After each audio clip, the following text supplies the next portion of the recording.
I'm the mean shark. I'm not the mean shark. I'm the only shark that tells the truth.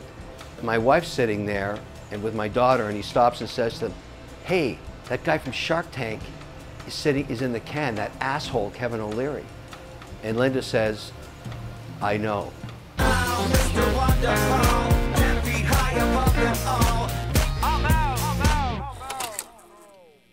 Hey, Mr. Wonderful here in sunny Florida. Beautiful day, really hot, humid. And I just thought it would be a great chance to talk about a few topics that I've been getting a lot of questions about. But before we start, this episode of Ask Mr. Wonderful is sponsored by Tiege Hanley. Now, I don't endorse products I don't use, and I don't really get into men's skincare that much, except I really care about taking care of my face and my dome. I call it the dome of desire because there's a lot of sun out here and I'm outside all the time. Why not? I mean, that's why one of the reasons you hang out in Florida is to enjoy the great sunshine, the outdoors, the beautiful ocean you can see here. But you can really damage your skin, including your neck. Like, you really get fried when you're biking. So Tiege Hanley is a subscription service. If you don't know anything about men's skincare, this is for you because everything comes in one box. I go with the level 1, it's 25 bucks, but everything you need. Now, I use a lot of makeup during the day, like this kind of anti-shine stuff. It gets in your pores, particularly around your nose. So there's a scrub used twice a week, kind of pushes that out of your pores. And then there's a moisturizer. The key to keeping yourself looking great is moisturizing your skin. So the PM moisturizer I use every night, and then, like, I haven't even done today's yet, but the AM, which is terrific, this is the day moisturizer. This is good because it's SPF 20. So that's going to protect you against the sun. So I'm going to do it right now. Here's the box, as you can see it, really cool. I mean, I just, it comes, you don't think about it. It's great. And there's a special offer, by the way, for all of my subscribers. Just look in the description, click the link, and get the free toilet kit. You can put this stuff in. I've got a couple of them. I use them when I'm traveling all the time. And you don't have to think about it. But before I go out, I always put this on. So check this out. This is SPF 20, the AM. Start with the dome if you have one. Dome of desire, protect it. Always putting this on. Feels good too. I don't like a lot of perfume, and you don't get that here. It's just a basic moisturizer. Check this out. The neck, because your V collar is going to fry you when you're on the bike or something. I cycle all over the place here. I know this is an extended commercial, but I don't care. I got to put this on my face. Get it under your eyes so you don't burn your eyes, your nose, top of my ears like that. The whole idea when you're in this kind of tropical climate stuff is respect the sun because it can really screw you up, and keep your skin moist. That's it. Pretty basic. And of course, exfoliate it to get all the crap and the junk and the whole city pollution thing out of the way. There you have it. Thank you, Tiege Hanley. All right, now let's talk about something else. So, I'm tired of being called the mean guy, because I'm not. Being mean is different than telling the truth all the time. And I've said this multiple times. My mother taught me years ago, always tell the truth, you never have to remember what you said. And I would argue that if you're truthful, you'll be more successful. And here's why, okay? The whole idea, let me tell you a story, this whole Shark Tank thing, and no one thought the show would work and all that. Here we are going to season 13, and I'm the mean shark. I'm not the mean shark. I'm the only shark that tells the truth.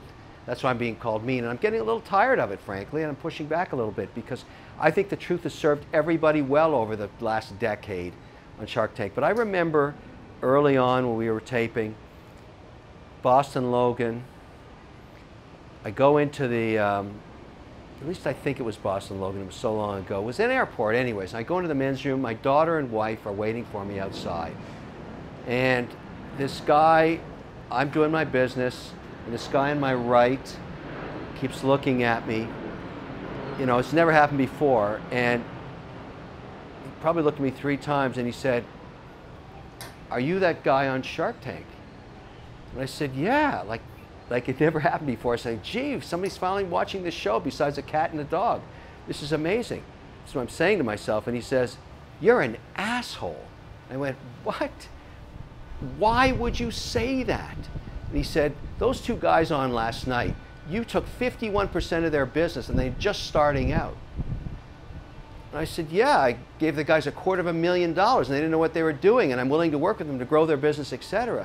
He said, that's just being too greedy. You know, there we are fighting it out in the can. I said, look, a lot of stuff gets worked out in toilets, but not this deal. I'm happy with what I did. And he storms out, and I didn't find this out till later.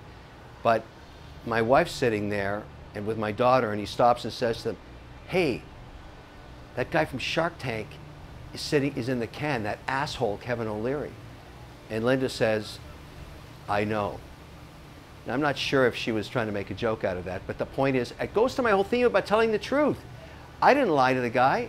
I mean, he called me an asshole for what? Because I'm trying to do a deal, a real deal, where I'm trying to help a company out. Anyways, the years roll on, okay? And here's what I've learned. Do you think it's better, I'll ask you, do you think it's better that somebody sitting in front of you, you know their idea is not going to work. It could be on Shark Tank, it could be anywhere. You know it's not going to work. And then you say, and they say, well, look, will you give me $250,000? Will you fund my business? Will you give me $50,000? Will you give me $1 million? Whatever the number is, and you say, no, I'm not going to do that, but I think you're doing a great job. You don't need my money, or you just keep going. Maybe you can mortgage your house, or I think you're terrific. Being an entrepreneur is wonderful. Without ever saying to them, your idea sucks. It's going to go to zero, and you're going to wipe out your family. That's what I would say. That's what I do say. And I get, you know, people pissed off at me for that. Meanwhile, everybody else is saying, oh, kumbaya, kumbaya, you're so wonderful, but I'm not giving you any money. And you're not helping them out at all, because you're basically not telling them the truth. An entrepreneur should be able to tell the truth. You should be able to speak to them honestly. They should be able to take it in, and they should be able to fail even. I mean, maybe they're coming to you at the end of the deal after 3 years, nothing's working out. And my rules are very simple. If you can't make money after 3 years, it's a hobby, it's not a business. I don't know why people give me crap for this. I mean, it's so reasonable, but the point is, you tell them the truth.